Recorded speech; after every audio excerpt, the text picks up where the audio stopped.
Welcome back to Joe Stunner Boxing. Thanks for watching the video, for subscribing. If you haven't subscribed and you could do so, it'd be a big help.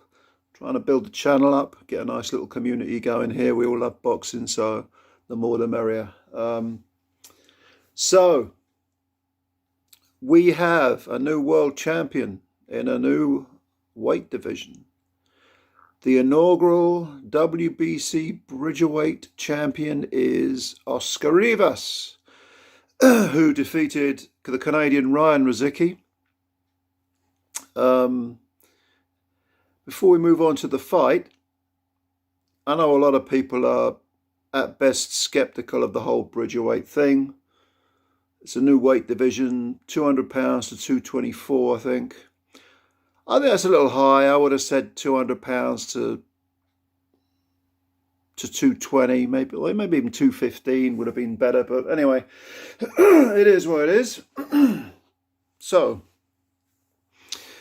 the skepticism with this weight division obviously stems from the question, well, do we need it?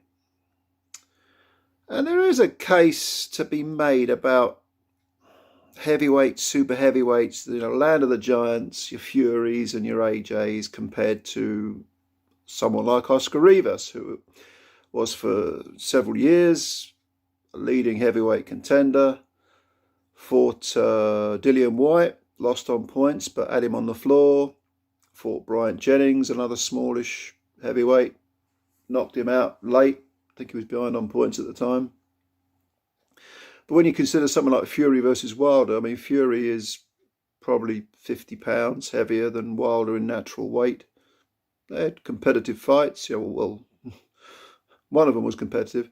But, some guys, some of these really big guys, you can make the argument that they're just too big for some of the smaller heavyweights that still fit into the division.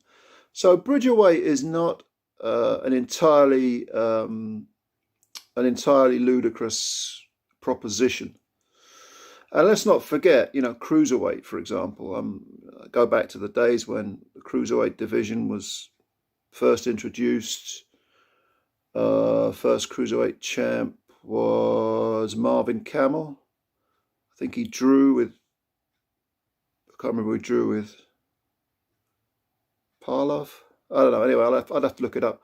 By the way, I never do any research for these videos. I'm too lazy and I can't be asked, so sorry about that. But I do it all from memory. But yeah, the first cruiserweight champ was Marvin Camel, who is kind of long forgotten. And even people that remember him, if you say, "Oh, he was world champ," they go, "Hey, cruiserweight." I think he actually won the WBC title eventually, and then won the IBF title. So he was you could say he was two-time world champ.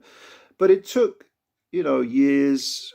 When was it introduced? I think the cruiserweights were introduced about 79, I think. And again, it was the WBC that started them. Another good example would be the super-middleweights. Super-middleweights actually go back to the 60s. There were different sort of versions of the division with different ruling bodies. No one took it seriously. I think Buster Douglas's dad, Billy Douglas, fought for a version of the title. But it wasn't taken seriously, and it kind of died a death, and then it was resurrected in the 80s. Murray Sutherland was the first super middleweight champ of the world. And again, do you remember Murray Sutherland?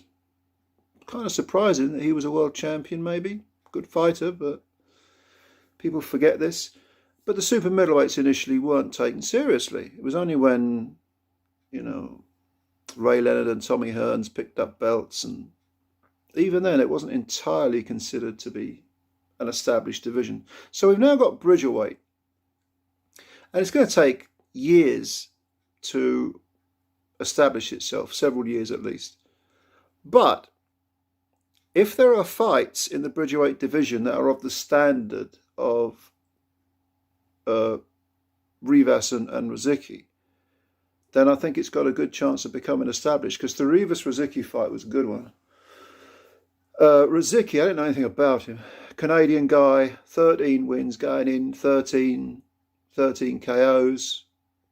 you're always a little skeptical when you see a record like that, how glossy it is and what's the quality of the opposition. So I did what we all do. I went over to BoxRec, had a little nosy at the opponents, and yeah, sure enough, there's no recognisable names, but there are a lot of early knockouts for Rozicki, and sometimes, you know, it's not who you're fighting, it's how you get the job done that can indicate whether a guy's going places.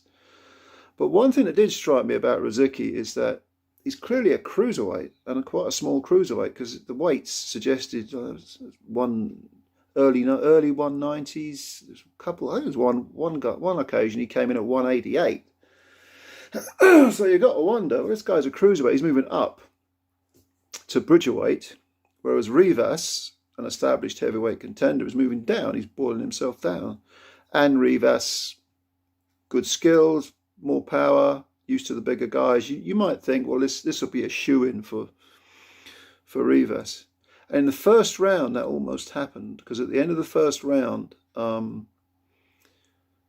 Rozicki was stung, he was hurt, and he staggered back to the ropes. Rozicki's style is one of in your face. There were times when the guys were literally head to head. But Rozicki, yeah, he's a slugger, I suppose, but he's not entirely without boxing IQ. There were many occasions when he made Rivas work throughout the entire fight, but there were occasions when he was in very close, but he was leaving just enough space to work his levers and get his punches in, and he was really making Rivas work. So by the halfway point, yeah, it was a good fight, very good fight, and Rivas had his hands full.